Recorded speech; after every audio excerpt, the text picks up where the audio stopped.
Welcome to Hebrew with Mayim. In this class, we'll be learning Hebrew from the Torah portion, Shemini, which means eighth.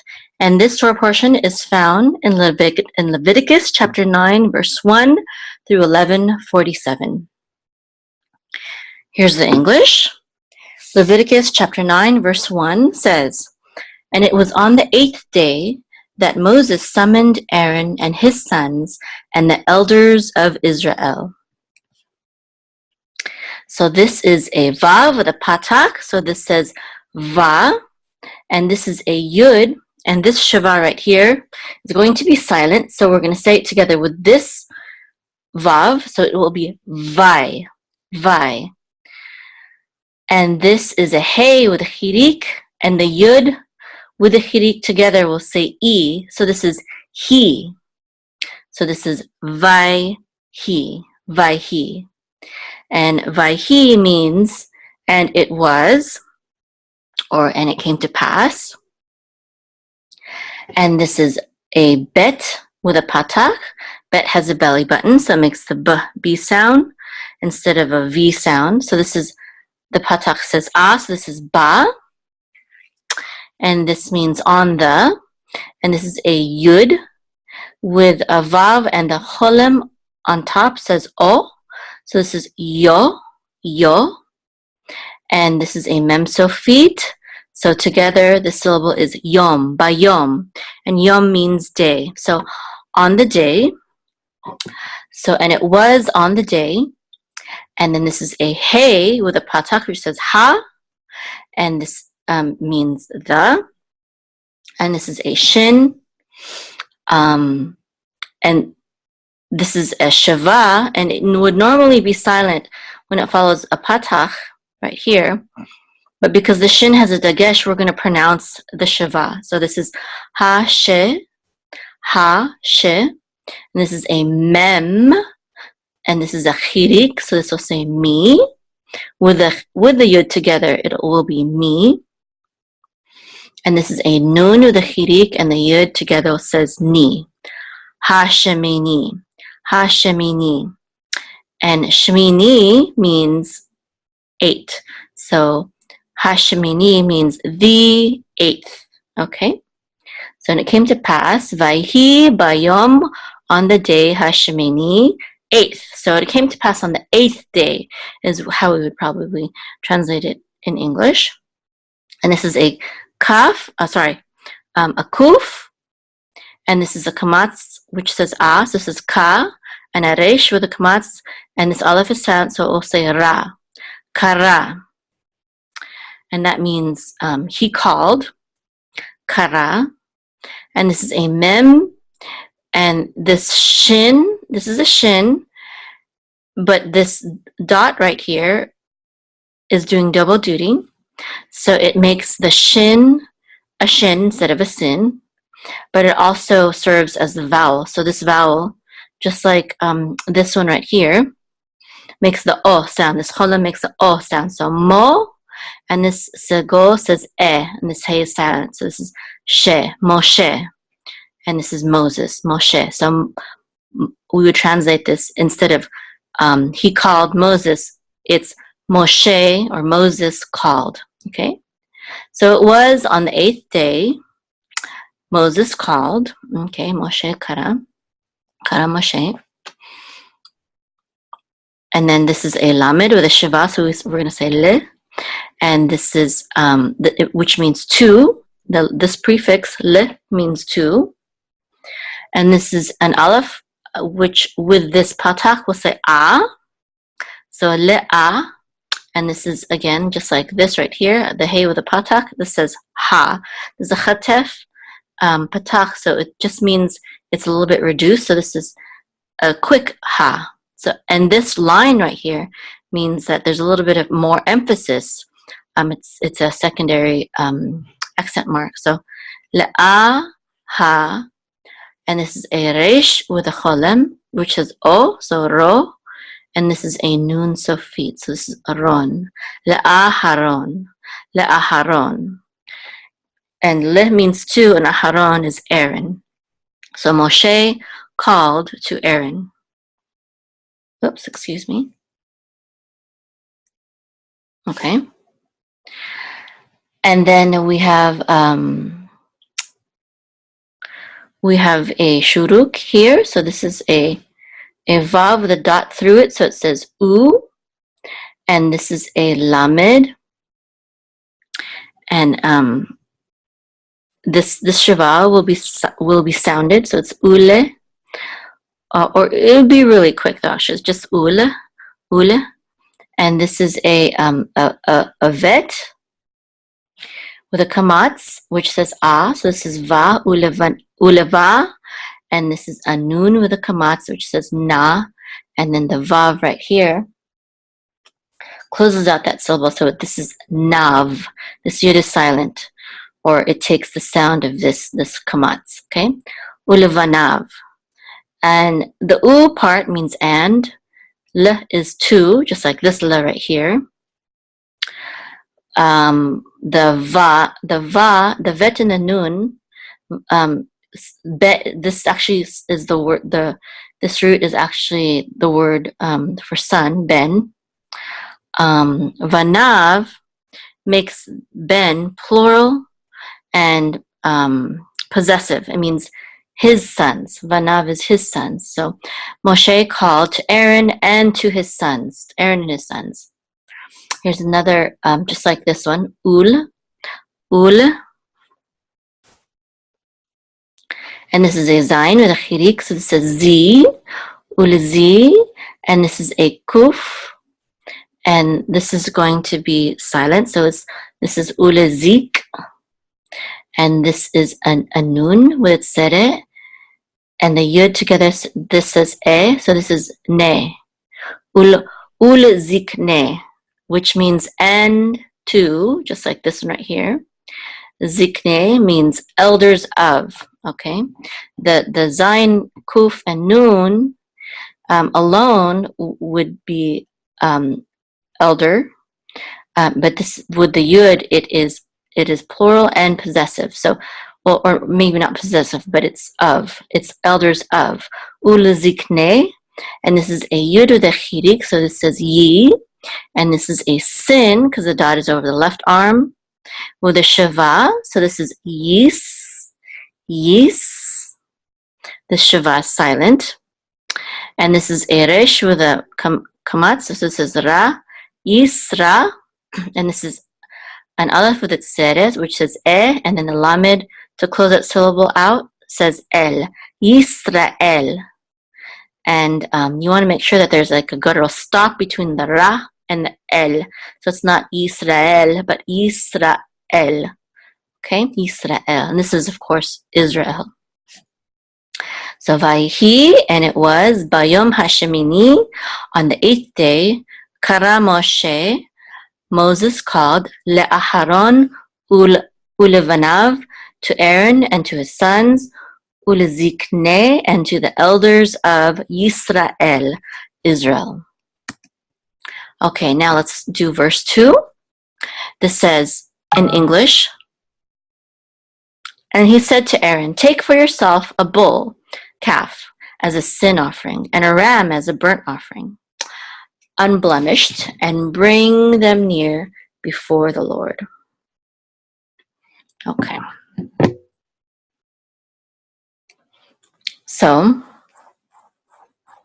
this is a vav with a patak, so it says va, and this is a yud with this cholem over the aleph, so this is going to say oh, so this is yo, va, yo, vayo, vayo, and this is a mem with a segol, which says e, so, and this is a resh, so together so this syllable will say mer, vayomer,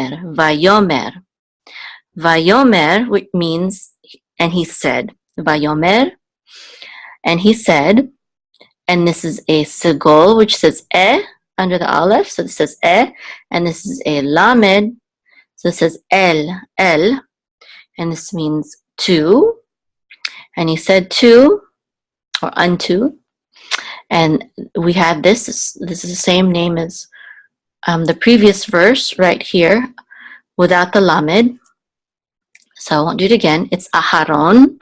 Aharon. So when he said to Aaron, this is a kuf with a patach, which says ka, and this chaf, this chet closes the syllable out, so it's kach. And kach means take. It's a command form. So he said to Aaron, take. And this is a lamed with a shavas, which says le. And this is a chaf sofit with a kamatz, which says cha. So lecha. Lecha means, in this context, for yourself, or to you, to yourself. Kach lecha, take for yourself. Let me see how they translate it here. Take for yourself, that's how they translate it, okay? And this is an ayin with tseret, so it says and a gimel with a segol, and a lamed together we'll say gel, egel, egel. And this is a calf, okay?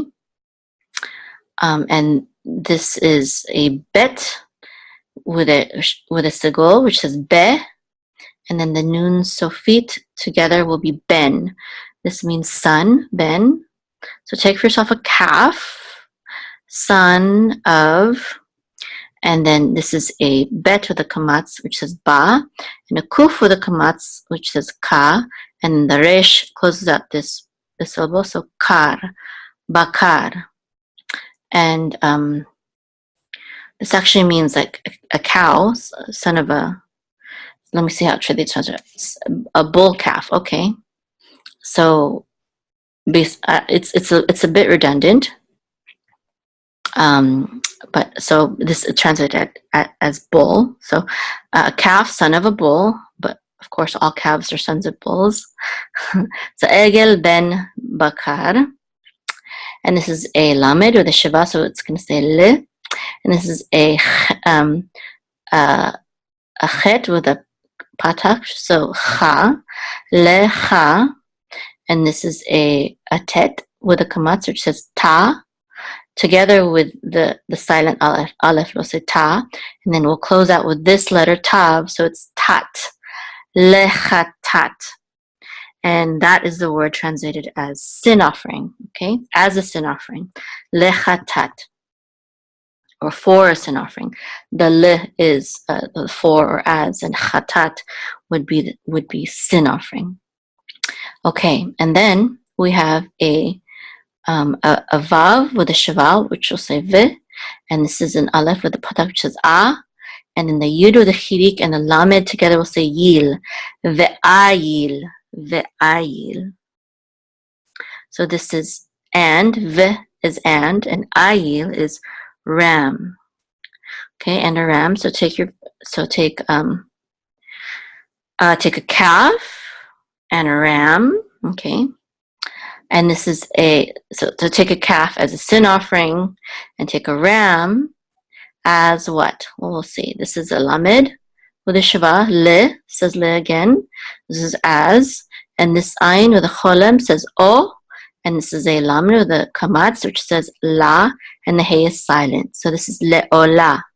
Le'olah, this is related to the word that means to ascend or ascension, like the word aliyah, which means like to go up to Israel, or to go up to the Bima, to read the Torah. So le'olah has something to do with going up, and this is the word that we'll use, that is usually translated as burnt offering, because this offering was completely burnt up, and everything, the smoke ascended to Hashem. The offering was completely for Hashem, which is, of course, He is in heaven above, right? So le'olah is a sin as a burnt offering, and this is a tav with a shiva, so this is te, and this is a mem with a hidik, and the yud together says mi, te mi, and this is a mem with a hidik, and the mem sofit is mim, te mi mim, te mi mim, and that means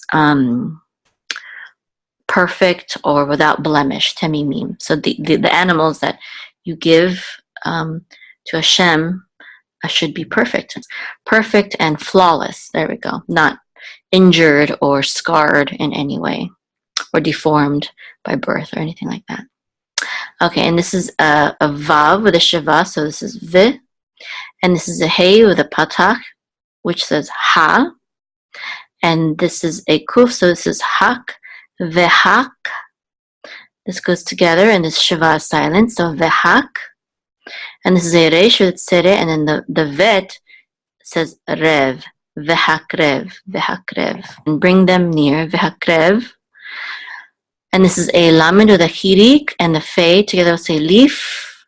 And this is a nun with a tzere, and then the yud says ne, leaf ne. This means before. Okay. And this is yud he vav he. This is the name of the creator, Hashem. And so when reading from the Torah, from a kosher Torah scroll, we would just say Adonai, Adonai. This is Yod He Vav He, the sacred name, Adonai. Or we can say Hashem also, which means the name. Okay, so now we're going to learn the trope or cantillation marks in this verse. And I have other videos that teach all the cantillation marks, and so I won't do that here. But I will review the cantillation marks here first, and then we'll apply them to the words, okay? So I'm going to sing them and point them at the same time. So this is Pashta Munach Katon, Munach Katon, Tibcha et Nachta, Tibcha Sof Pasuk. So these cantillation marks act as grammatical marks as well as accent marks. Okay, so this katon is a separator, which means that everything between the separators is a clause on its own. So these three words can be grouped together to form one thought. And remember, this meant and it was on the day the 8th. So it was on the 8th day. That's one thought. And right here, you could put maybe a comma or something like that. So Kara Moshe, Moses called, and you can put another comma right here, and so on and so forth. Okay, and then so this is the other separator right here at Nakta. So le'aharon ulevanav, so to Aaron and to his sons, and then you might put so this is a separator also. You might put a comma right there, and then this sof pasuk means end of the verse. So you could put a period right here. And to the elders of Israel, uleziknei Yisrael, you can put a period right here. Sof pasuk usually means that. Okay, so and the trope marks also give the accent mark for the word. So this is vayhi. The accent is on the last syllable because we see the pashta at the end, vayhi. Now, if the accent, if it was a pashta, but the accent was on a different syllable, let's say the first one, there would have been two. There would have been a pashta mark here and also right here, because the pashta, not all trope marks are like this, but the pashta always has to be at the end. Otherwise, it's not a pashta, it's a kadma. This is vayhi, and this is bayom. See, the accent mark is under the yud, so it's not bayom, it's bayom. And this is the accent mark here. The katon is on the last syllable, so hashemini. The accent is on the last syllable. Okay, so again, the trope marks say pashta munach katon. So this is vayhi bayom hashmini. And this is munach katon. So this is kara Moshe. And this is tibcha et nachta. So this is le'aharon ulevanav. And this is tibcha sof pasuk. So this is uziknei Yisrael. Okay, we'll do that to one more verse, the second verse. I'll trope all the trope marks first. This is a munach. So the munach sounds different depending on what it precedes. So before a revi'i, munach says munach, and this is revi'i. But I think here this is a munach before katon, so this is munach katon. So the munach changed because it's here. It's preceding a different drop mark. Okay, so this is munach revi'i. Telisha ketana. Hold on, let me see. I might have gotten that wrong. Oh no, that's Telisha gedola. Okay, sorry. This is Telisha gedola. Okay, let's do that again. Munach revi'i. Telisha gedola. Munach darga. Tevir mercha tipcha et nachta. Tipcha mercha sof pasuk. Okay, so munach revi'i with the Hebrew now. Vayomer el Aharon. And this is Telisha gedola. So this is it's gonna be for both of these words. This is kachle. Chachlecha. Now this Telisha gedola is always going to be at the beginning of a word. Okay, Telisha gedola. So if the accent is somewhere else, like in this instance, the accent is on cha, it needs two because the Telisha gedola always is in the beginning of the word. So chachlecha, and this is munach darga tevir. So this is egel ben bakar lechatat. So this is mercha tipcha. So this is ve'ayil le'ola, and this is et nachta. So this is temimim, and this is tipcha mercha sof pasuk. So this is vehakrev lifnei Adonai. Okay, so, and I have other videos also. Well, I have 2 videos that explain the trope marks and go through the sounds for all of them. So thank you for learning Hebrew with me. And you can contact me for personal classes, private classes. And I hope you will join my Facebook group if you haven't done so already, and subscribe to my YouTube channel. And have a Shabbat Shalom.